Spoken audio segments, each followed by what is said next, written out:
today you have a left liberal academic privileging an alien sociological lenses to study the Indian history and culture. So today you have people who come with postmodernism, feminism, and a whole lot of other alien lenses to look at ourselves and reinterpret everything in the Indian context in these alien ways. They privilege these things when they talk about Indian history and culture. If you have a model-based approach, a good model must accommodate all the evidence coherently with little or no conflict. And I'm saying that in the context of Indian history and culture, we got things like archaeology, genetics, climate records, epigraphy, coins, literature, oral records, foreign traveler accounts, and world timelines, astronomy, sciences, scripts, grammar, language, paleontology, and religion, philosophy. So many things are there, data points are there. And our desire is to find out, can all of these things fit into a model of the Indian civilization with no conflict?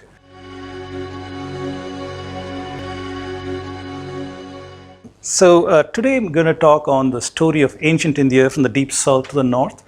You might have heard my earlier talks where I focused on several other topics. Now I'd like to go deep into one area which is of great relevance to the identity of the Indian nation itself. So before I start, my humble thanks to all the teachers who have taught us in the past, all the way from our acharyas and our gurus down to our contemporary present day teachers.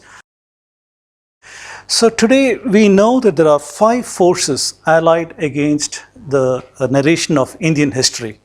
So right in the very center and the oldest is a colonial narrative, which turns out to be a pretty Hindu-phobic narrative, if you will. And they are surrounded by the Eurocentric narrative, which took over from the colonial narrative. And you have vested interests that is one more layer around that. Today you have a liberal academic bias that also comes into our narratives, and finally the Marxist bias. So these are the 5 forces that are today acting upon the narration of Indian history. Most of us are not aware of it, but it impacts our identity pervasively. And today when you look at what's happening in India, that there are riots that have been engineered all over the country, you need to sit and ask, so whose country is it? What is our identity as Indians? So these questions become all the more relevant when you take it how we are described in common narrations. So I'm saying that history plus ideology results in a subversion of our true identity. So today if you ask a common Indian, maybe a student from the road, what is your identity as an Indian? They would have no idea. They would not be able to connect to anything in the past. They'd probably say we are some mix of Bollywood and cricket and maybe some Mughalite dishes, and that's about it. That's our identity as Indians. But it's such a corruption and such a ignorant level of where we actually are, and we'll try to address these things. So I've addressed these at length in my previous talks, so I'll quickly go through that. Why was Indian history distorted? Well, the early colonial historians were motivated by a desire to uphold the biblical chronology. Then the linguistic analysis of Indo-European languages led to something called a Proto-Indo-European homeland in Central Asia, and that gave rise to something called the Aryan invasion theory. And as a corollary of that, somebody called Dravidians is assumed to be different people from the Aryans. And the missionary desire was there to convert the southern Indians. Let's not forget where they first landed, in Tamil Nadu and places like that. Then today you have a left liberal academic privileging an alien sociological lenses to study the Indian history and culture. So today you have people who come with postmodernism, feminism, and a whole lot of other alien lenses to look at ourselves and reinterpret everything in the Indian context in these alien ways. They privilege these things when they talk about Indian history and culture. Finally, we also have deep-rooted in the Indian context the Marxist desire to subvert the Indic identity, because they believe change can only come on the back of a revolution, and that's by destroying the old order. The old order in India is the Indic Dharmic civilization. By destroying that, change can come about. So that their deep desires there are underlying all of these things. So I come with a very analytical way of looking at things. So I ask, whenever we do any kind of analysis, we need a model. And you do that every day. Every day when you do any kind of analysis, you probably have a model of where you want to go. You validate that model and try to see, does that model work well? So I say that if you have a model-based approach, a good model must accommodate all the evidence coherently with little or no conflict.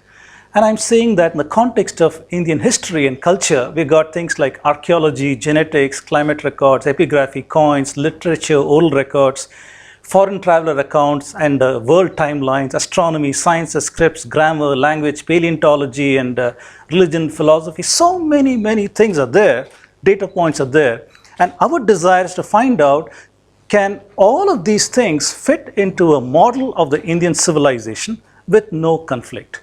If there is a conflict, we have to understand, why is the conflict? Is the conflict because my model is wrong, my assumptions are wrong, or is the data wrong? Have I measured the data incorrectly? So these are the things that an analytical engineer or somebody else would do in trying to understand the narration of history. So I'm saying a good model can explain the context multidimensionally and be used to predict to fill the gaps. So today we have overwhelmingly the linguistic model to discuss about Indians. And this Proto-Indo-European linguistic model led to a homeland in Central Asia and led to the Aryan invasion or the migration theory in 1500 BC from Central Asia. And as a result of this model, the thinking is that Sanskrit and Hinduism is an import into India from Central Asia, and the Dravidians are separate people. So they're not the same as Aryans. That is the thinking. So if you look at the evidence is made to fit the linguistic model. Some of the things like, for example, genetics. Today, everybody talks about genetics models and so on.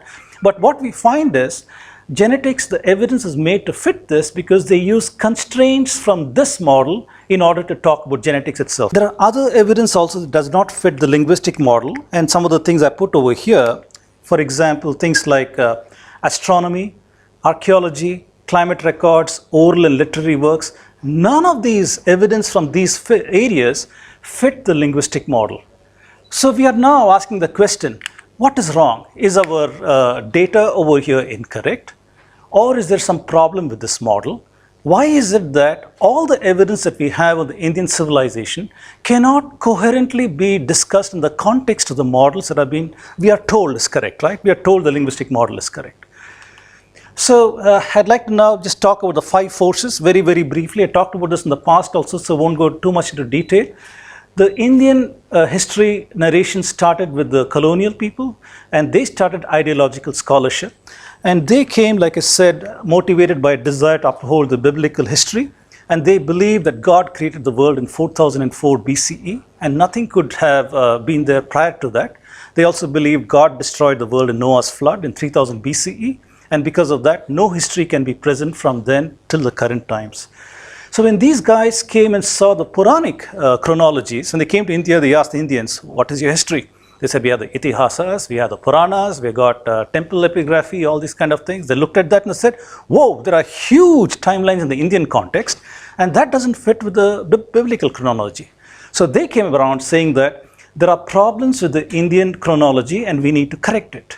And in the process of correcting it, they first came about trying to say, where does Indian history fit with the known Western history? So they went and saw that Megasthenes talked about somebody called Sandrikatos, and they tried to see in the Purana king list, who is the closest to this phonetically that we say Sandrikatos. They said Chandragupta Maurya. So they linked up Chandragupta Maurya with Sandrikatos and said, aha, we have an anchor point and we know where Western history is in relation with Indian history. However, the Puranic records, the Chandragupta Maurya is about 1200 years earlier than 300 BCE or so. So they introduced distortions by reducing a huge Puranic chronology into a very short Indian chronology. So people say, is it right? Why would the colonials do that? Is there any proof that the colonials came around with a biblical way of thinking? Well, if you look at what they wrote, William Jones said either the first 11 chapters of Genesis are true or the whole fabric of our national religion is false.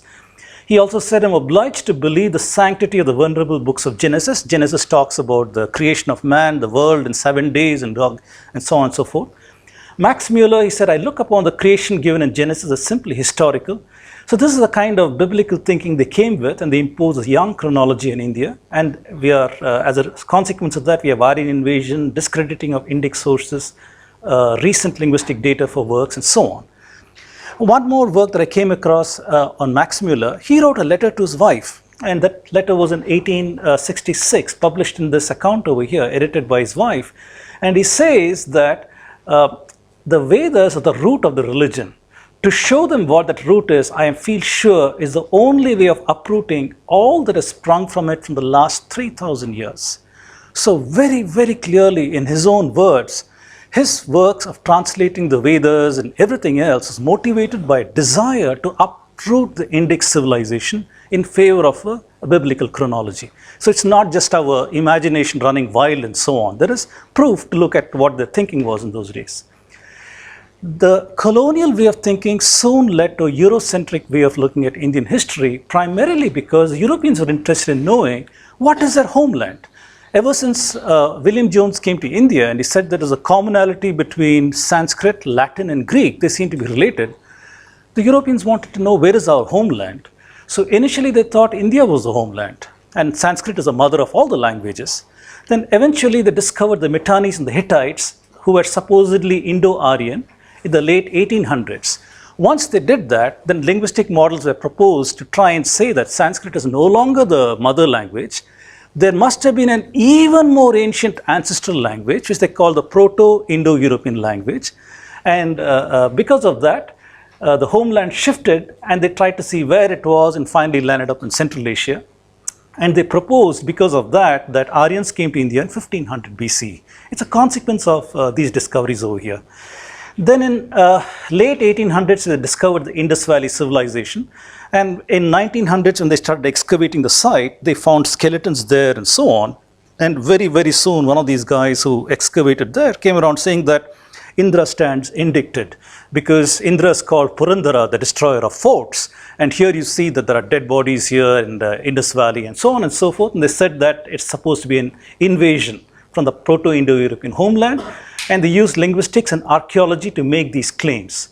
Now in 2000s, the invasion has become a migration from the Proto-Indo-European homeland using linguistics, archaeology and genetics as the tools. And we talked about this earlier also that from Proto-Indo-European language, hypothesized ancestral language, that today the linguistic model says that all of these languages have the root in this particular source. And you can see that from here is Indo-Iranian, and from Indo-Iranian is Iranian Indic, from Indic is Sanskrit and all the northern Indian languages over here. I put this as an example to show you how this theory works. So for Proto-Indo-European reconstruction, the example is the wheel. Archaeologically, we have seen examples of the wheel all over the place. The Vincha culture, for example, in Ukraine, they claim that the oldest wheel has been found in their civilization. It's not a civilization, it's a culture more than a civilization. 3800 BC is when they found that. And we also see that in Harappa from around 2600 BC. And this wheel is a common sight even today in rural India. If you go to rural India, you find the bullock cart that shows these wheels. So any culture that has got the wheel must have got words for the technology of the wheel and the cart. It must have a word for the wheel, for the yoke, for the hub, for the axle, and so on. And so if you look at the old Sanskrit, Latin, Greek, Hittite, Tocharian, you find that for the wheel, the Sanskrit word is chakra, in Latin is rotum, very close to rotate. And in Greek it is kuklos, and Hittite is something else, and so on. For yoke it is yoga, lugam, zugo, jagwa, and so on. And for the hub it is nabya, umbilicus. Axle it is aksa or axis over here. And this is a proposed reconstruction from PIE for the wheel. So the PIE word, wheel, they say is something, I don't even know how to pronounce this, but maybe Kweklo, I don't know. If there's a star in the beginning of the word, that means it's not a real word. It's a reconstructed word, academically reconstructed. So this academically reconstructed word is Kweklo. That gave rise to the Proto-Indo-Iranian word called Kekro, which is also not real. That's a reconstructed word. And that gave rise to the real word called chakra. So here's the irony of what it is. Today, to have got the PIE language, the only data they have is Sanskrit. The only data available to reconstruct the PIE language is Sanskrit. And from Sanskrit, most of these data, they worked backwards and proposed and reconstructed academically the so-called language called Proto-Indo-European. So this is the irony of what we are buying today from the PIE. So the linguistic model, one of the advances was when they found something called the Kenton-Satum classification. So if I ask somebody over here, what do we say is for 100 in Sanskrit? What is the word for 100 in Sanskrit? Shatam. So in Latin, that became centum, which is pronounced as centum, but it is centum. So the KH becomes K, the hard K in Greek or the H in Germanic, whereas this is a proposal. This is only a proposal with academicians, and the K becomes Sh in Sanskrit. So Satem is 100 in Avestan, and this one is in Latin. So they assume that the centum languages are all European. However, Tocharian over here, which is there in the northeast of India, literally, and Hittite in Asia, and Satem is assumed to be Asian. However, all the Slavic languages show the Satem like Baltic, Albanic, and so on. So Konrad Elst also shows there's a Proto-Bangani in the Himalayan region that uses Koto for 100, which is also a centum kind of a language. So in other words, even the so-called advance in linguistics that is dividing languages on the basis of the centum and the satem, even that is called into question because it is not a neat division. There seems to be all kinds of problems here. So if one is proposing that migration is what led to the spread of these languages, then it doesn't appear to be a very clean migration. There appears to be all kinds of things happening over here. That's one of the things over here. So today the linguistic analysis has gone into a Eurocentric kind of a mode, two modern languages narratives. One is by Maria Gimbutas and other one Colin Renfro. We talked about this extensively in the past, where we said that today there's a Kurgan or Steppe hypothesis, where in three waves with the domestication of the horse, 3500 BC, these people living between Caspian Sea and the Black Sea, Yamnaya culture, they spread it to the east and the west, becoming the corded ware people and the Andronovo people. And by 1500 BC, the Bacteria Margina archaeological complex, they've entered into India. And by 500 BC, they have settled all over northern India, and you see the appearance of the Dravidian people. We have talked about this in the past, so I won't talk too much about it. So the Aryan invasion theory involves all of these things: a leftist academic, Eurocentric, colonial, vested interest, Marxist. Everybody's got a stake in this narrative. So when so many stakeholders are there, you can imagine how tightly it is held to the chest. It's not going to be easy to uproot this particular one.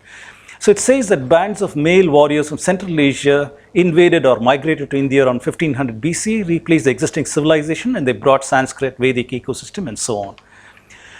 So the last of these forces is the Marxist ideological offensive, and today the ecosystem in academia is strongly controlled by the Marxists who control the narration and so on, and there's a whole lot of claims that they make, and I don't even want to go into all of these things, but the bottom line is there is distortions, erasures, biases, and errors. That is the representation of the current narrative, and I make this claim because I have reviewed the textbooks that is used in Telangana by the school students, written by people belonging to certain ideological persuasions, and these things show all of these things, distortions, erasures, bias, errors, and so on.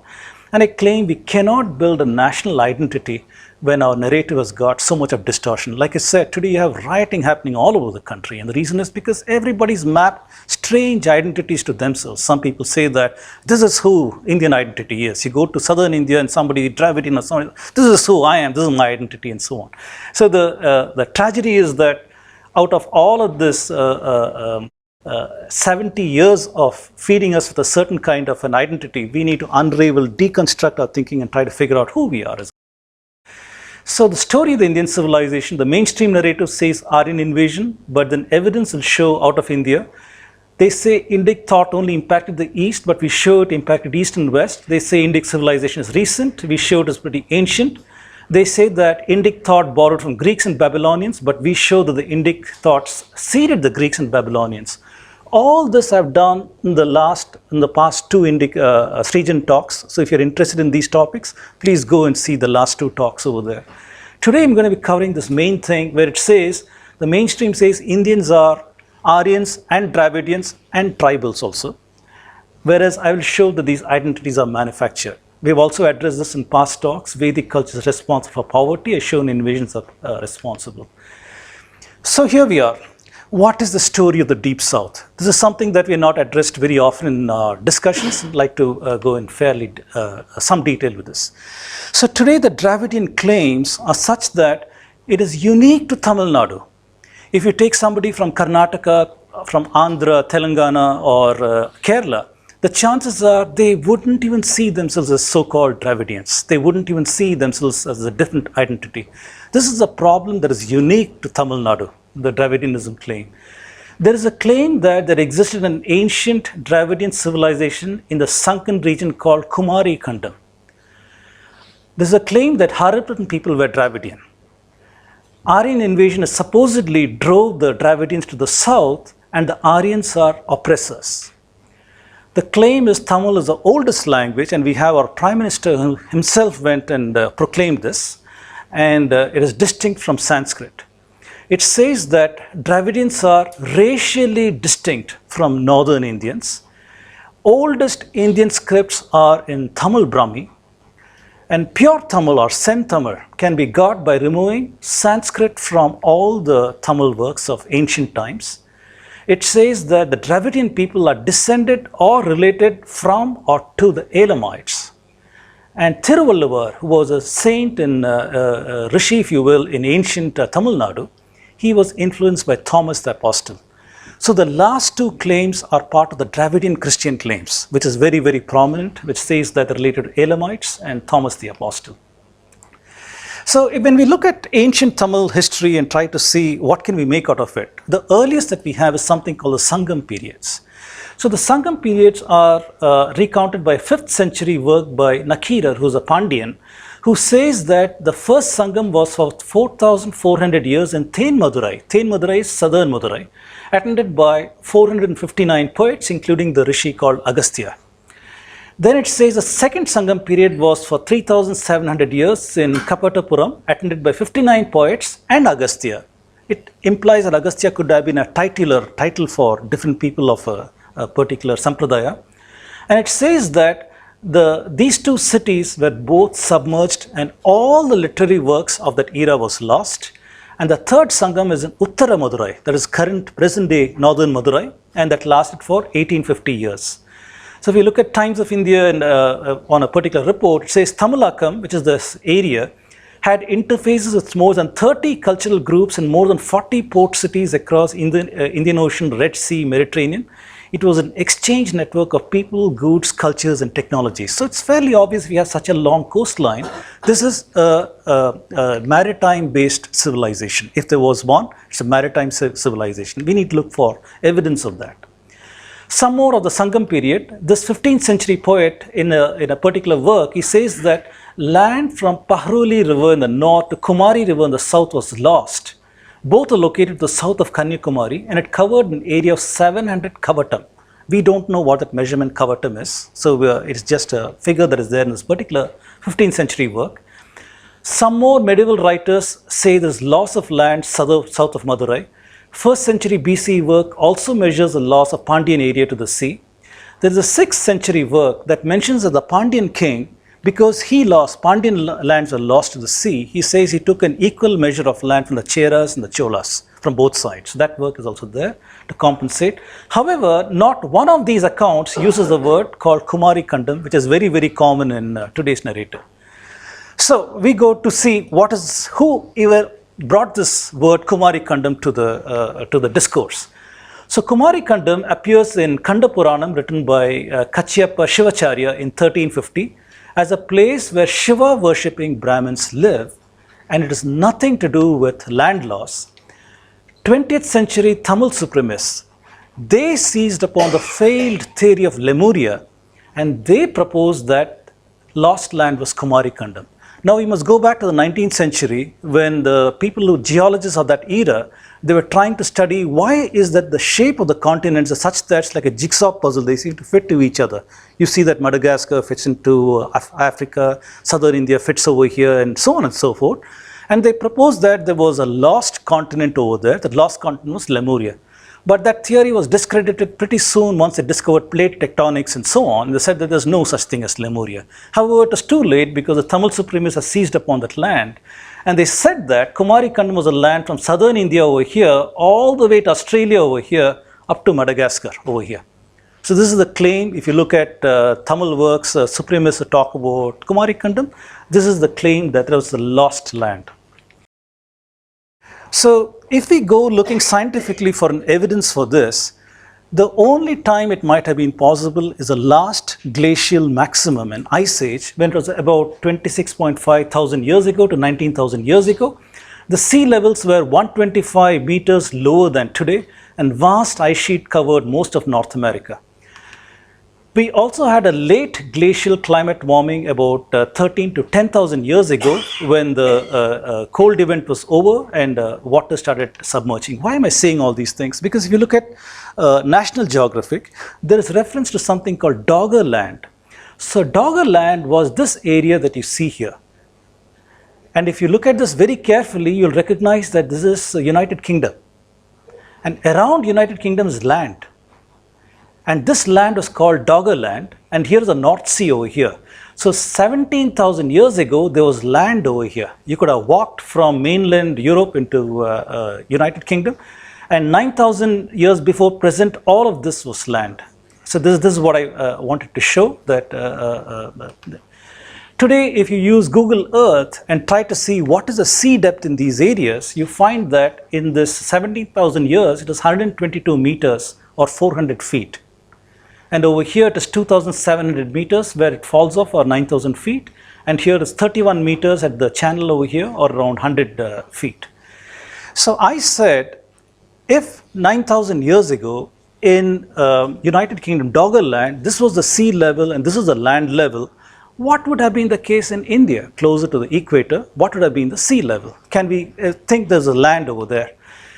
So I went around and tried to see Google Earth, trying to see what is the sea depth, and it looks like over here it is 4,570 meters, that is 4 kilometers depth. And over here it is 3,800 near Madagascar, 3,700 near Australia, 5,200. And I say that any area 122 meters and less would be candidate for Kumari Kandam. Because that's the extent of the ice age, right? When ice age has locked up most of the water in ice, anything that is 122 meters in depth would have been a candidate for Kumari Kandam. But we are finding that in southern India, there is absolutely no place that is 122 meters and less, especially where it is claimed to be the lost land. And if you go closer into the coastline of India, then we see that around Kerala it is 120 meters over here, 150 meters here, and just outside Kanyakumari 10 meters, and 8 meters near Park Strait, this north of Park Strait. And this side of Sri Lanka it is 3,500 meters. Just this side of Sri Lanka it falls off to 2 kilometers here, 1 kilometer here, 1 kilometer, and so on.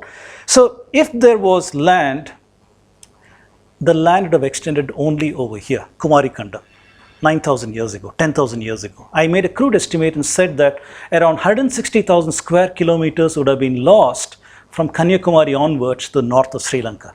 That would have been the extent of land loss if there was Kumari Kandam. This is the civilization that would have existed. A coastal civilization might have existed over here. So the reality is, climate records and seafloor depth show there is no scope for a continent stretching from India to Madagascar to Australia. Up to 90 miles from present shoreline was above sea level, up to 12,000 BCE.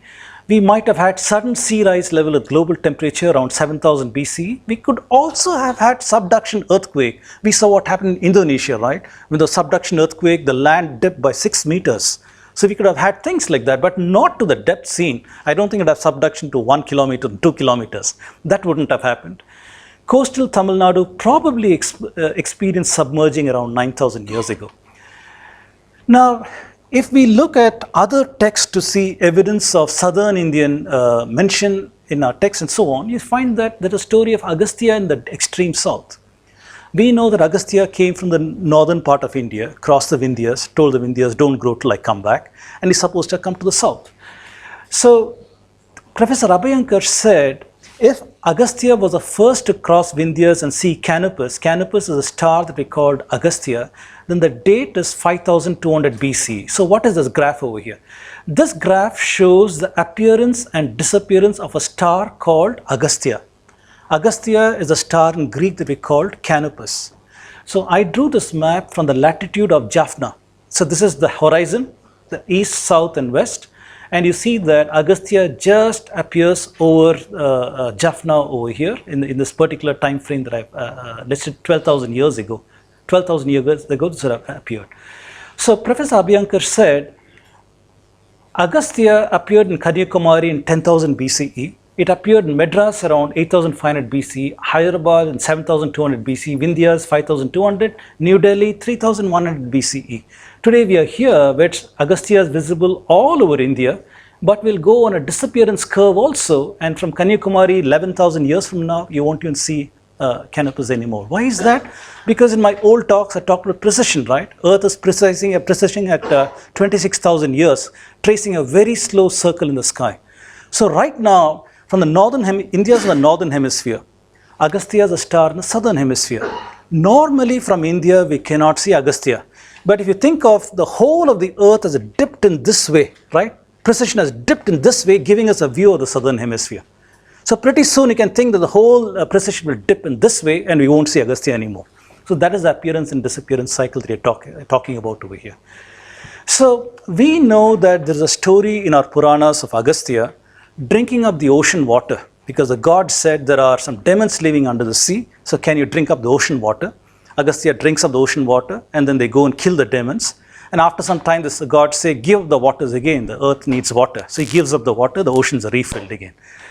So this one, if we think that it corresponds to the late glacial maximum, it corresponds to 12,000 years ago. If you think about the refilling of the ocean because of ice age melting, that corresponds to 7,000 years ago. So I'm putting some factoids together over here about the story of Agastya, about the eyewitness accounts from the Tamil literary works that talks about Kumari Kandam, land loss, Pandyan king taking land to compensate, all of these things, ice age levels and so on. It appears that there's some truth to some of these things that we see over here, that if you can imagine that somebody coming to southern part of India, 10,000 BC, and sees suddenly there's a new star that has come on the horizon. It's just coming on the horizon and dipping. You could not have seen this from interior India because you have mountains, you've got valleys, you cannot see that. But if you're in southern India, right at the tip, and there's only the ocean to see, at the horizon you can see there's a new star that came there. And that new star would have come in 10,000 BCE. So that's the story of Agastya. I'd like to go from that into some southern Indian archaeology. Today there is news all over the place about Kiradi and places like that, and we'd like to understand what is happening over there, what are the artifacts being found there, what are the claims being made by the Tamil Nadu government of archaeological department and so on. So I'd like to talk about Kiradi to Adichanallur. This is a bird's eye view of the site in Kiradi. So Kiradi is a site on the banks of the Vaigai river. It's around outside of Madurai, maybe about 20 miles or so outside of Madurai. I can't show it to you on the map over here, it's here, but I can't locate where Madurai is over here. So from this paper over here, excavations at Kiradi between 2014 and 2016, from this I got these pictures over here. This is a very interesting picture because it shows that terracotta pipes. Where did we last see pipes in the Indian civilization? We saw that in Harappa. We saw that in the Indus Valley civilization, drainage systems, pipes, and so on and so forth. So when the archaeologists saw this, they were super excited. They said that is this somehow linked with the Harappan technology and so on and so forth. We have not seen this earlier in some of the other Indian sites. So that's why there was a lot of exuberance in Indian press when this came out. And there is a lot of brick lining over here, as well as drainage. I didn't include those pictures, also drainage pictures and so on and so forth. And a lot of other finds, things like seals, some terracotta figurines and pots and so on. This excited a lot of people because they found pottery shards with Tamil Brahmi on them. And you find these things over here, Tamil Brahmi, and this is very interesting, a fish. If you remember the Indus Valley script, you remember that one of the most frequent signs you see there is a fish. And so seeing a fish over here was once again exciting to the archaeologists who made very, very quick connections trying to talk about Harappa and so on and so forth. And they also found some jewelry and some artifacts like a comb, ivory comb, some beads and a pestle and a mortar and those kinds of common things you expect to see in a civilization. And some more that hints at industry in Kiradi, things like buttons and weaving industry, glass beads, game pieces. One might remember game pieces from Harappa also, and you see that there are game pieces over here. And it's again terracotta figurines and some bone points which might have used for hunting and so on. And some again agate beads. In 2017, they did the carbon dating at Kiradi. So the news report said they had dug up to 4.5 meters at Kiradi. They took carbon samples from the middle layer, from the 2-meter depth, and they sent it off to Florida for carbon dating, and it came back with 3rd century BCE. So when this result came, I proposed that the terminus layer of Kiradi should be around 3000 BCE. I did a linear curve fitting, and I said that if the top layer is 2017 and 2 meters down to 300 BCE, then taking a straight line fit, then at 4.5 meters, it's got to be 3000 BCE. So very recently in 2019, they released 6 more carbon dating results, which they took at various depths. They took it at 200 centimeter depth, at 353 centimeter depth, and they came around with some dates of 6th century BC and 3rd century BC. This is a carbon sample. They sent it off to a lab in Florida once again, and I fit 2 lines to these things, and I'm not going to talk about the mathematics and so on. But the bottom line is I said that from the present year around 2000, if you take the first line, it seems to go until around this point for the 2 meter depth. Then if you take the earlier curve, it goes down. So 4.5 meters is over here. That corresponds to 3000 BCE. Whereas if you take the new line, it terminates somewhere over here around 800 BCE. So I said the range for the lowest strata of Kiradi can range from 821 BC to 3000 BC, corresponding to 4.5 meters depth. And I'm suggesting that we need to be more optimistic. So the true date can be anywhere from 800 to 1000 BC. So where is the real date? In order to do that, I'm suggesting that let's take a look at what happened in what we found in Bet Dwaraka. How many of you know where Bet Dwaraka is? It's right, it's an island outside Dwaraka, right? So in Bet Dwaraka, Professor S.R. Rao, he had found pottery inscriptions that looked like a transitive script between the Indus script to Brahmi. So they called it a transitive script, and he decoded the script and suggested that it tells something. We'll talk about this a little later on. In Kiradi too, they found that there's a lot of what they call graffiti, and this graffiti seems to bear resemblance to Indus signs, and that caused a lot of excitement too.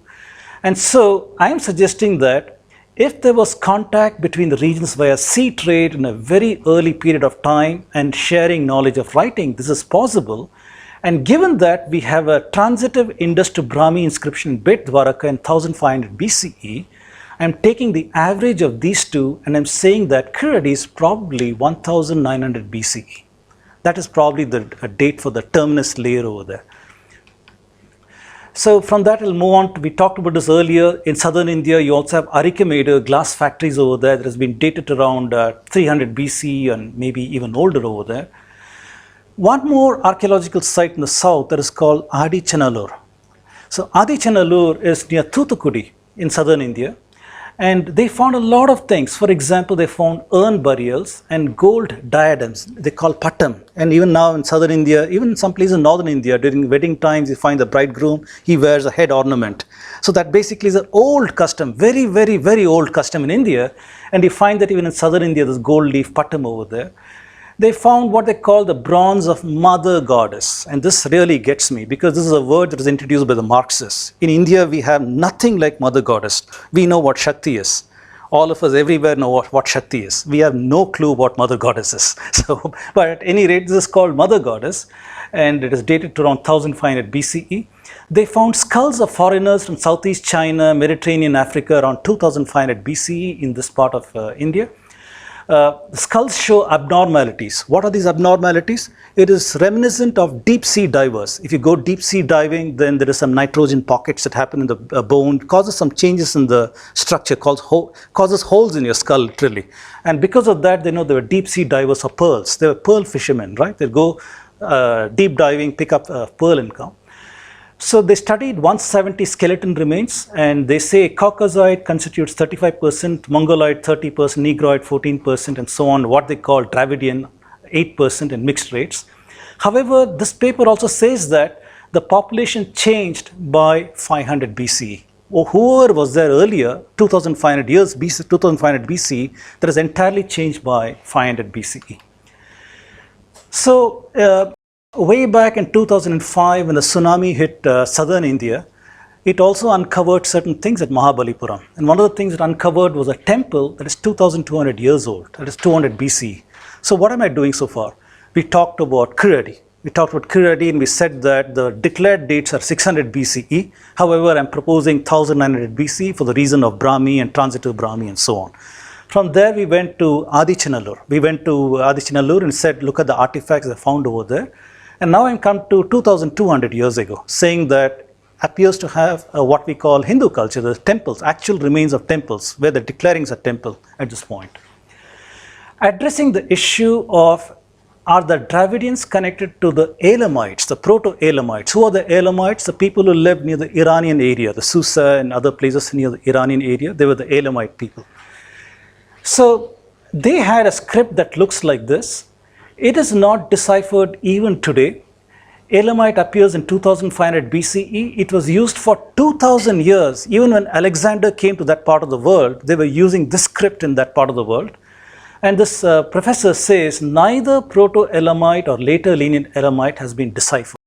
So although some linguists believe Elamite related to Dravidian languages, which includes Tamil and the Elamo-Dravidian languages, however, they say that there's no proof. We don't even know what Elamite is, let alone a connection between Elamite and the so-called Dravidian.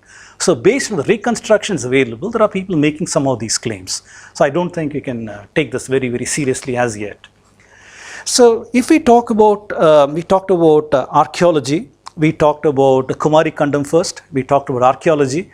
Then we started talking about Brahmi, because there's a claim now that Brahmi, Tamil Brahmi is the oldest script found in India. If you leave the Indus Valley script aside, this is the oldest script found in India. We're going to evaluate some of these claims. So what is the story of scripts? What is the Harappan script and how is it related to Brahmi? Here is an example of the Brahmi script. So there are three hypotheses on the Indus script, and this is from a work by Rajesh Rao, Professor Rajesh Rao. So he says hypothesis 1, the Harappan script does not encode language. It only shows signs. For example, today we have a signpost saying right turn only, left turn, stop, and all these kind of things, using these kind of things. So it is only a sign language. It does not encode language. Second hypothesis is that it encodes an Indo-European language, like Sanskrit, for example. The third one is that it encodes a Dravidian language. So these are three claims on what the Indus script could be related to. So he did a mathematical analysis. So what he said is, for all these scripts, he took a sequence length of 1, 2, 3, 4, 5 or 6 and wanted to study mathematically something called entropy. Entropy is the information content or the disorder, if you will. So he said, if I take a purely random sequence, the maximum entropy can be this black straight line over here. Then he took DNA sequences and he tried to see how much of information content is a DNA sequence, and he found that comes somewhere over here. Then he took protein sequence, it comes over here. Then he took music scores, Western music scores and so on, and he found that also comes here. So all the non-linguistic things that he took by his algorithm seem to be lumped up together over here. Then he took Tamil, English, Sanskrit, Tagalog, Indus, Sumerian, Fortran programming language and so on, and tried to see where do these things fit. Fortran was the least disorder, because Fortran is a very, very structured language. It has got very little syntax to work with, very, very structured. So it has very little disorder over here. But he found that other things are clustered right over here, showing that the Indus script could contain linguistic data. That is the implication. I hope you understand what I'm saying. So his theory was that it encodes linguistic data. So that's what I've shown. Random sequence at the top and no variation at the bottom. And so the Indus and Sumerian scripts are in the ballpark of being linguistic. And however, I'm saying that, don't look at this and say that, oh, it is closer to Old Tamil compared to Sanskrit. That may not be something that we can conclude. So here there are a couple of researches that I put over here. And Dr. Srini Kalyan Raman, he wrote this book on hieroglyphs of the Indian linguistic area. And he says these pictures convey text messages in cryptic form. And he says a rebus. A rebus is like a word puzzle. Today, many of the kids, when they're texting, they say, I'll be late, they say L and 8, which says late, right? Or things of that nature. That's a rebus. It's a word example. It's a cryptic example, a puzzle.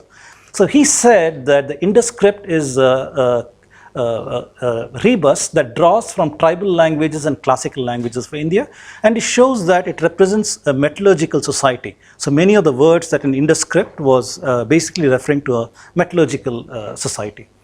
On the other hand, we have this person, Egbert Richter Ushanas, who said that the logograms seem to encode messages from the Rig Veda. So he took several of the Rig Vedic verses and he showed that the Rig Vedic, the Indus script can be translated as having encoded some of these messages over here.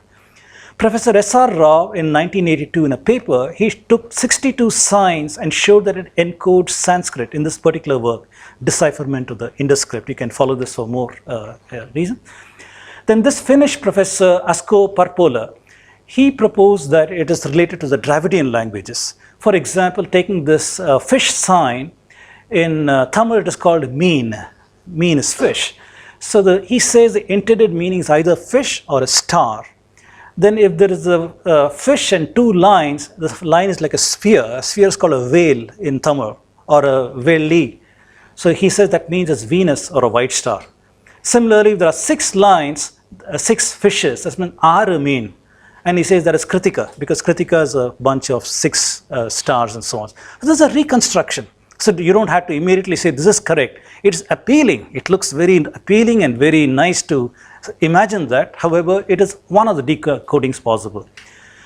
Iravatham Mahadevan also leaned towards Indus script being Dravidian languages, and he proposed certain things over here. So what I'm saying here is, when some phenomena can be represented by multiple models, that means we don't have something important to discriminate it yet. For example, if I say, I want to go from here to the airport, Indira Gandhi T3 airport. And if you go to Google, it will say there are one route you can go like this, another route you can go like this, another route you can go like this. So there is no key discriminator yet. All these appear to be right, but there's no one single discriminator saying this is the correct route to take. You understand that? So that's what I'm saying. Mathematically, we still don't have a key discriminator. So I'm saying, can we hope for a Rosetta Stone from future archaeology, maybe in Mesopotamia? Maybe something in Mesopotamia might turn up that has got the missing link that says Indus script, this is what it is. But we don't have any such thing today. So I'm opening the next question then. How is the Indus script related to the later Indian scripts like Brahmi? What is the relationship? For that, I'm appealing to the work by Professor Subhash Kak in Cryptologia in 1990. What he did was, he took shows 2 tables over here, the 10 most common Brahmi letters in rank order with percentage. He says that if a frequency understanding of the script says this is the most common Brahmi sign, second most common, third most common, and so on. Then he took the Mahadevan concordance of Indus signs and said these are the most common Indus signs. And then if you start looking at these 2, you start seeing some patterns, right? You start seeing some patterns that, yes, these things could be related in some way, like for example, this one to this one, from this one to this one, from this one to this. There appears to be some relationship over here. So by looking at purely the frequencies which you can test or anybody can test, it appears that there is some kind of an evolution from the Indus to Brahmi. And Subhajit Ganguly, 2012, in this paper, he shows that you actually can take some of the Harappan scripts and show how it evolves into Brahmi. So he's proposed several of these signs and showing the evolution of these into Brahmi. Now, colonial historians, what did they say? Colonial historians said that all the world's languages came from Phoenician script. The Phoenicians are people who lived somewhere near Israel or some place like that. And they said that the Phoenician script was the oldest, and from Phoenician script we got Archaic Greek, Archaic Roman, as well as the common today's English. So this sign became like this, and became A. And on this side it became Brahmi, and development of Brahmi to modern Nagari script. He shows this how they happened. It's again a model. It's a proposal and it's a model. So they said that Phoenician gave rise to these things, and Buhler suggested it gave rise to Brahmi, which gave rise to Nagari, another script. However, if you go and see which is the earliest Phoenician alphabet that we have in the archaeological record, it turns out to be 850 BCE from something called Ahiram sarcophagus, and it appears fully developed. When you expect to see a script, you want to see it showing stages of development, but it appeared as if it's a fully developed script, implying it came from somewhere else. So the oldest Brahmi script we have found, the archaeological record, is 500 BCE, and the transitive Brahmi which I've shown, it is around 1500 BCE. So right here, you can start asking questions. Flags are going up and saying that it appears that in India, we have some scripts that appear to be much older in the Brahmi, transitive Brahmi. And there's a claim by colonials that is held today that Phoenician gave rise to, or they call it Semitic scripts, that gave rise to these things. So if you look at what is the relationship of modern scripts to Brahmi, you can see that the Brahmi script gave rise on one side to the Gupta script, to Nagari, to Sharada, to Gurumukhi, to Oriya, Devanagari, to Bengali, on Manipuri, Gujarati. And on this side, Kadamba gave rise to Kannada and to Telugu, and the Grantha gave rise to Tamil, Malayalam, Sinhala. And from here, it also went to Southeast Asia, to Khmer, to Balinese, Javanese, Thai, Laotian, Mon people, Burmese. So you can see how the Brahmi script has given rise to a family of modern day languages all over the place, northern India and southern India. So this is our relationship from Indus to Brahmi to present day scripts. This is what we have today. So if you look at how did the scripts go, we have the North Brahmic script and the South Brahmic script. And here are some of them: Siddham, Kharoshti, Nepali, Devanagari, Gupta, Telugu, Kannada, Tamil, and so on. You can see that Nagari is over here and so on. Siddham script went to China, to Japan, and so on. And from here, this could be somewhat in dispute because there is also research saying that Japanese script could have been influenced by the old Tamil script also, Tamil Brahmi script. But anyway, this is one of the models that is proposed, and how it went to Java, to Mindanao, to other places. This is how Brahmi scripts influenced this part of the world. So coming to Bet Dwaraka, the marine archaeology. So in this paper, Archaeology of Bet Dwaraka Island, they got these things over here. They got this artifact and this very, very interesting artifact, which S.R. Rao decoded as an old Indo-Aryan Iranian language. This should be in quotation marks. And he says it's datable to 1500 BCE. And he says that the sea lord protect. That is what the transitive script says over here. Here's one more script that seems to show animal motif, the unicorn, other things, very, very common in Indus script. Now coming to Tamil Brahmi itself, there appeared to be a whole lot of Tamil Brahmi scripts. For example, 1st century over here, 1st century over here, and some more scripts in Sri Lanka, 200 BCE. And from the Tamil Nadu Archaeological Department, we find from 1st century BCE and 2nd century. The oldest Tamil Brahmi script found, or any Brahmi script found in India, archaeologically, can be dated to Parani. Parani is a place in southern India, in Tamil Nadu, and this is the script over here. And this Professor Rajan from Pondicherry University, he excavated this. He found this pot, and inside the pot was paddy. So very luckily, this carbon material there sent off a carbon dating and came to 500 BCE. That's how we know the date of this. Then Adichanallur and Porunthal we found from 540 BCE. One more of these things, and here are some of the artifacts they found from here. So we've been talking about scripts all the while over here. What is this Tamil Brahmi? Where did Brahmi come from? Did it come from Harappan script? And finally, how is Tamil related to Brahmi? So it turns out that if you look at this center representation of Brahmi, there appears to be a left evolution and a right evolution for Tamil. In this right evolution, this is the modern Tamil over here. And if you look at the chronology from Tamil Brahmi, it went to something called Vatteluthu.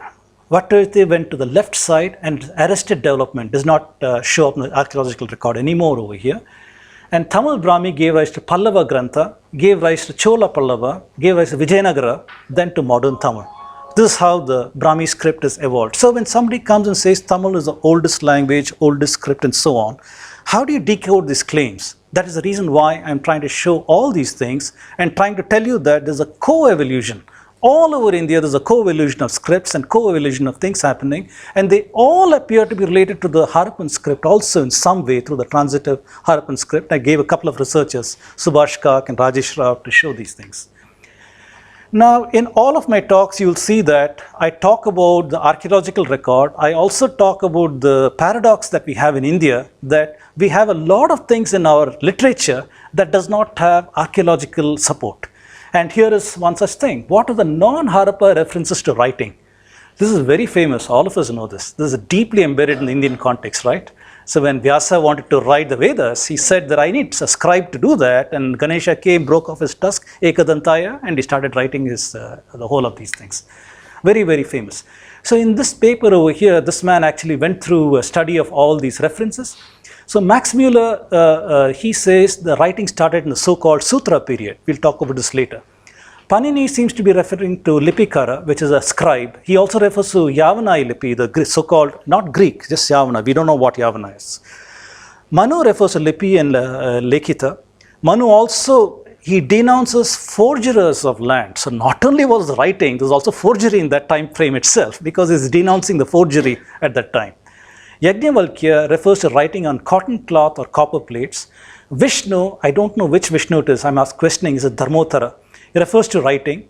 In Buddhist Lalita Vistara, it refers to alphabet that Buddha learnt. Buddha learnt several alphabets, and recounting of that is in that work.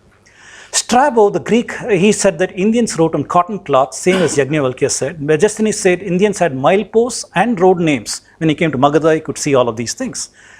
Strabo, quoting somebody else, says Indians knew writing in the 4th century BC. Arthashastra says Lipi was a part of instruction in India.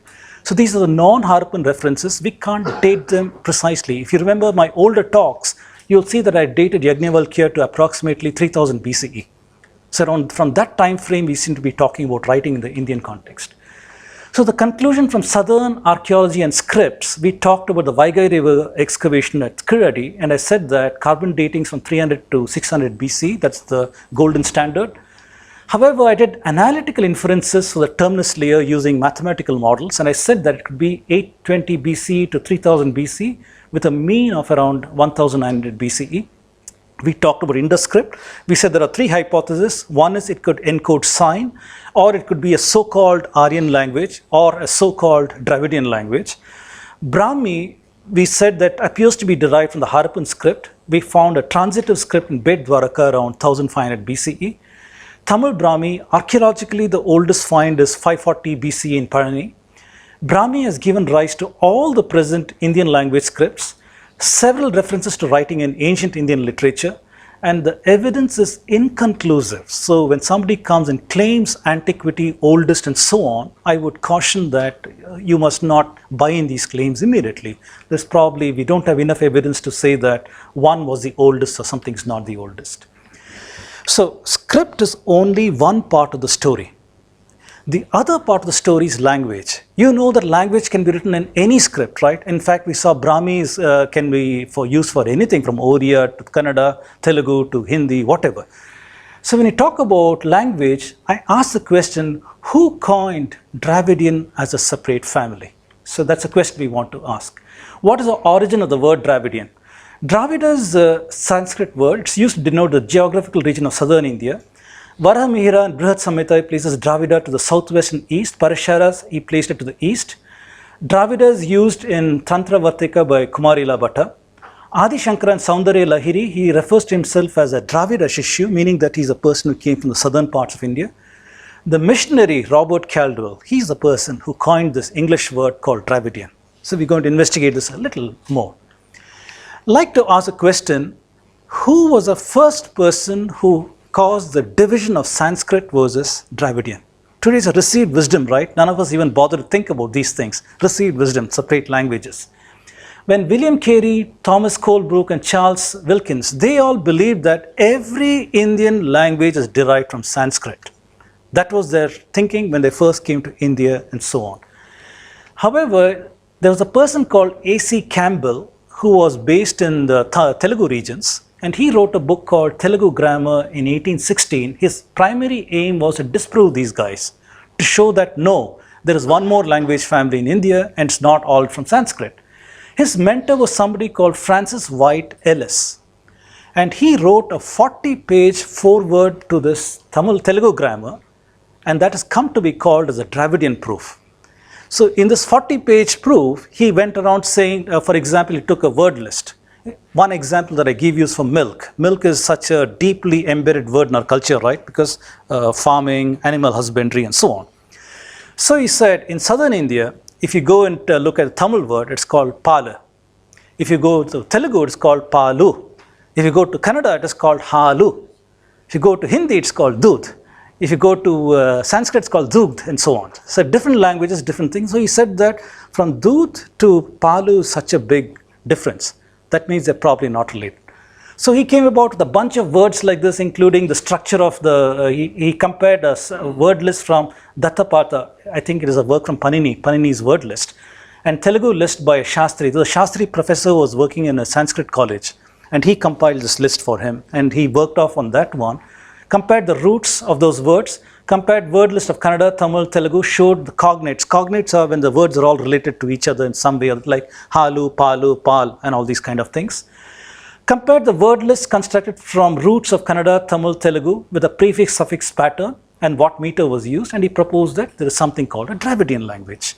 So once he did that, that was a received wisdom. Things have not changed since. That's the accepted way of doing it. His works were inherited by two missionaries. One is G.U. Pope and Robert Caldwell. And ever since it became the common way of looking at Southern Indian languages that they are a separate family called Dravidian. So this is G.U. Pope. So he came and he said in 1859 near Ooty, he said that Thiruvalluvar, who was a very, very famous, one of the most respected saints in Tamil Nadu, he said that in a credible tradition, he lived in St. Thom about the time when the first Armenian merchant settled there. His friend was a sea captain and was introduced to Christian ideas, and therefore his work contains a lot of Christian ideas. And here we have Rajiv Malhotra, who completely said it's a preposterous claim, and he showed why you cannot admit any of these things about Thiruvalluvar, who wrote the Kural and so on. So when you look at Dravidian languages today, the academia looks at it as a proto-Southern Dravidian, which gave rise to Tamil, Kannada, and Malayalam, and so on.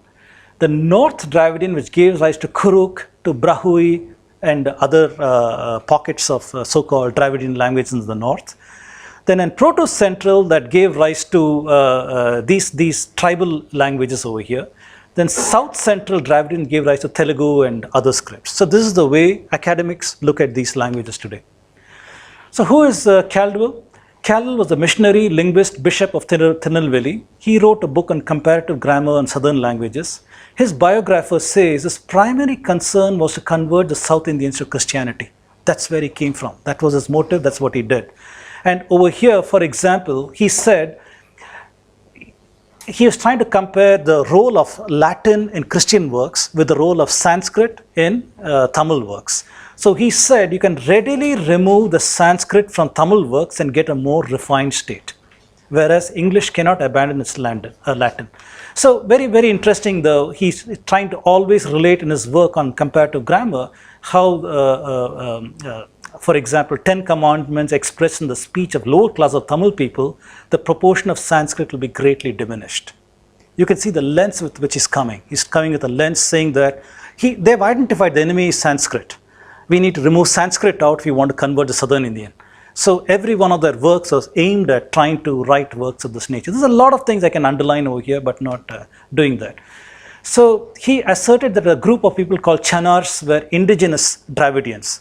And the minute he said that, the Chanars went up in furious uprising because they didn't consider themselves as distinct from Hindus. They said, we are Hindus, how dare you remove us out of Hinduism? That was the thing. So he introduced the idea that ethnically that they were distinct from high-class oppressors. The Chanars were distinct from high-class oppressors.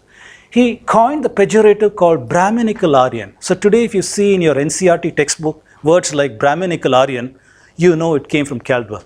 From Caldwell, it has come to the Marxist hands, and the Marxists are using it to their advantage today. So it is intended to manufacture history where that indigenous Dravidians are subdued and colonized by Brahminical Aryans. Like I said, the Chanars opposed the book that they did not want to be divorced from Brahminical civilization.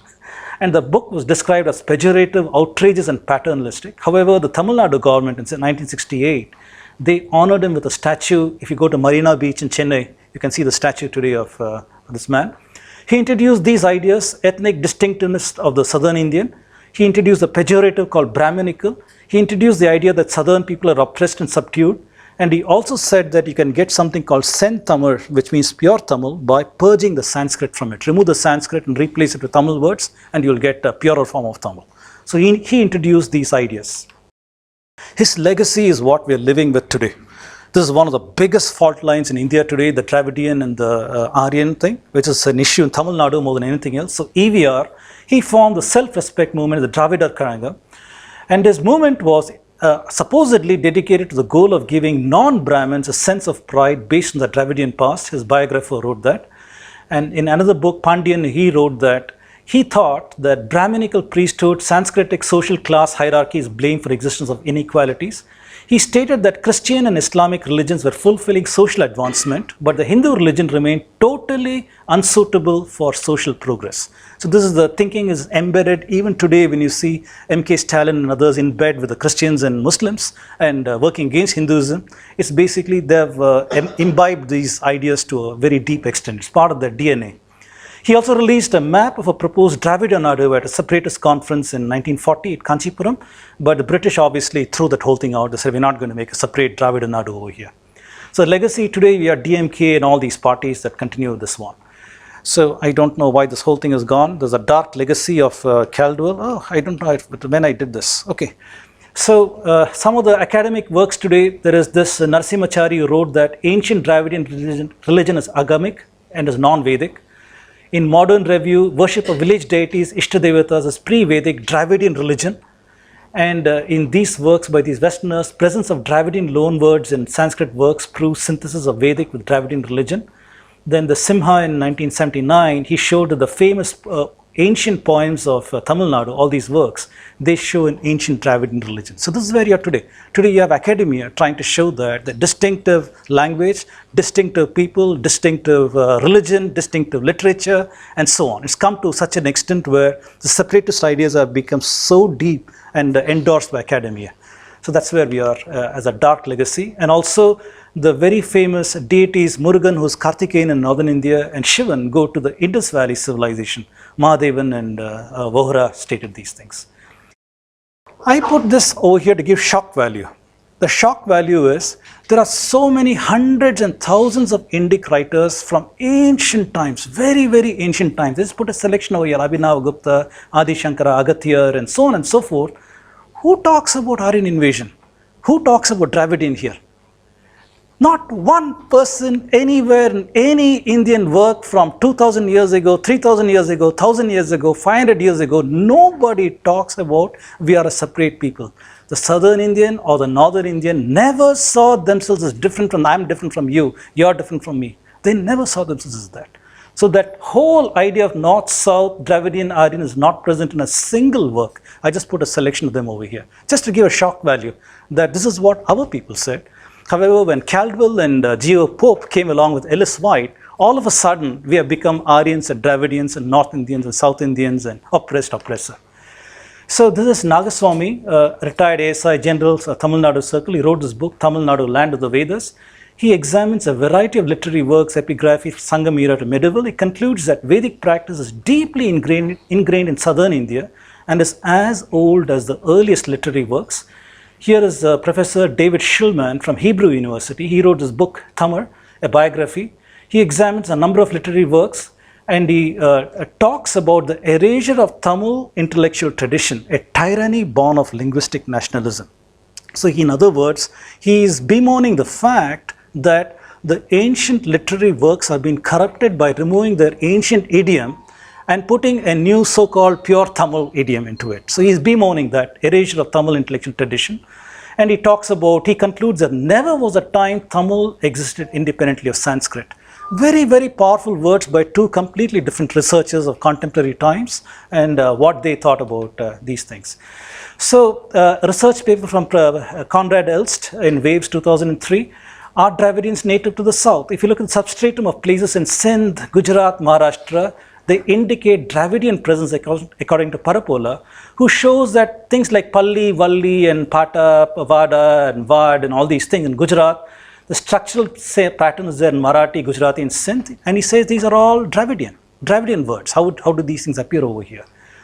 This, however, is present only in the coastline. It's conspicuously absent in Punjab, Haryana, Hindi belt. And I'm suggesting that because Tamil Nadu was a seafaring civilization, so they would start from maybe the ancient Kumari Kandam, which existed 90 miles south of Kanyakumari, and trade in pearls and cotton and so on, move from there to Koilan to maybe somewhere in Goa, Goa to Lothal, from Lothal maybe to somewhere in Sindh, and from Sindh to Red Sea area to go on to Babylon and Sumeria and so on. These are the ancient trading. Over thousands of years, these trading links have been developed. And in these coastal areas, they would import and export their culture. So the presence on coastline tells us that seafaring traders hopped on coastal cities from the south to Babylon, and that's how those words also might have changed.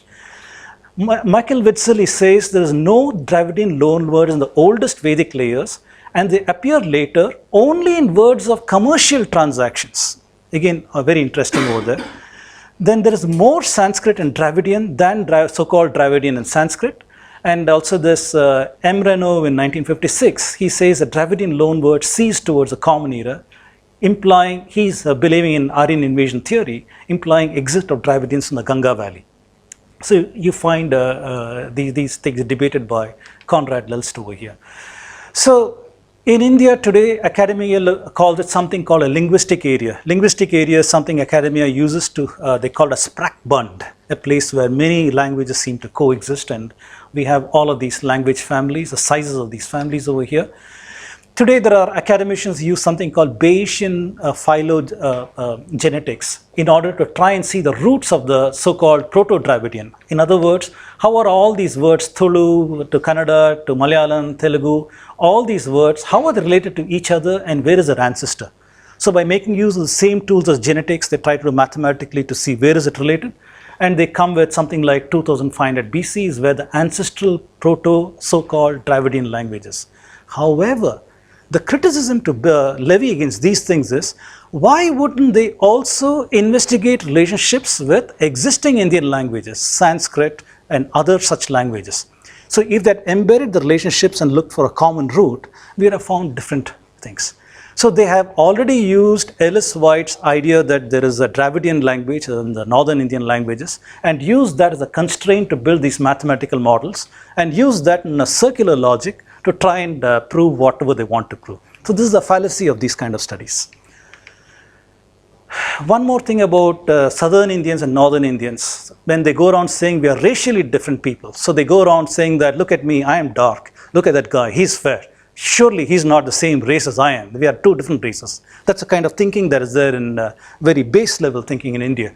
So some parts of India at least. So in this particular paper in 2013, these researchers came in this genetics saying that light skin allele of this SLC24A5 is related, shares identity by descent. Basically, it is something present in the 15th chromosome in the human body.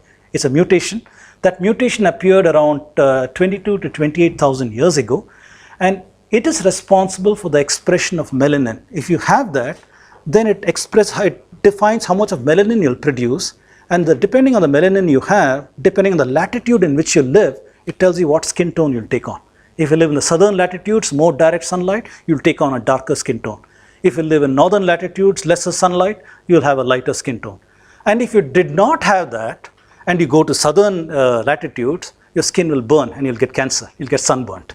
That is the thinking. So it is only the presence and absence of this allele that defines the skin color. It's nothing to do with race. Race is such a spurious term. It's not something that is present genetically at all. So here is an interesting paper that I found, and I live in Houston, so this caught my eye to see what on earth is going on over here. These researchers over here, they found that they want to study Houston Gujaratis versus Singapore Tamilians, who both lived, two groups that lived in Houston. They took their genetics, their DNA profiles, and tried to understand what are the differences. 85 Gujaratis and 83 Tamils in Singapore. And they found that whenever there is the blue color, it says that when the Gujaratis compared with Italian, if the similarity between them is greater than 0.5 and Gujarati to Tamilian is less than 0.5, it's a blue color. These are all the chromosomes 1 to 22, and the chromosomal length. If the red color says Gujarati to Italian is less than 0.5 and Gujarati to Tamil is greater than 0.5, then it is red. You can just eyeball this and see that there is more similarity than dissimilarity. Just eyeball it and see that. And you can see that in the 15th chromosome is over here, and right here you see the differences. That's a skin tone color. So looking at eyeballing these things and looking at it, we can say certain things, but then you can spin this in many ways, and that's what we find. Academics spin graphs like this and try to talk about distinctness. I can use the same thing to show similarity rather than distinctness. So the conclusion from Deep South is, I've examined some assertions about Dravidianism. Kumari Kandam stretching from Africa to Australia is highly unlikely, very, very exaggerated. Brahmi appears derived from Harappa. North and South variants appear to be present, and it impacted the entire Indic family of scripts are impacted by that. There is not sufficient evidence of Harappa being so-called Dravidian because that whole notion is spurious. We don't know what it means. Division of Indic languages into Indo-Iranian and Dravidian is based on Ellis, and I am suggesting it needs re-examination. Today, if I go around saying that, people say this guy's a fool. Our received wisdom is there are two language families. That's what social sciences study. But then perhaps there is need to examine that. Shiva and Kartikeyan are pan-Indian divinities. We didn't talk about that. We talked about Nagaswami Shulman, identifying Vedic and oldest Tamil literature, color differences due to this mutation. And the notion that Dravidianism is separate is spurious, and it's a manufactured identity.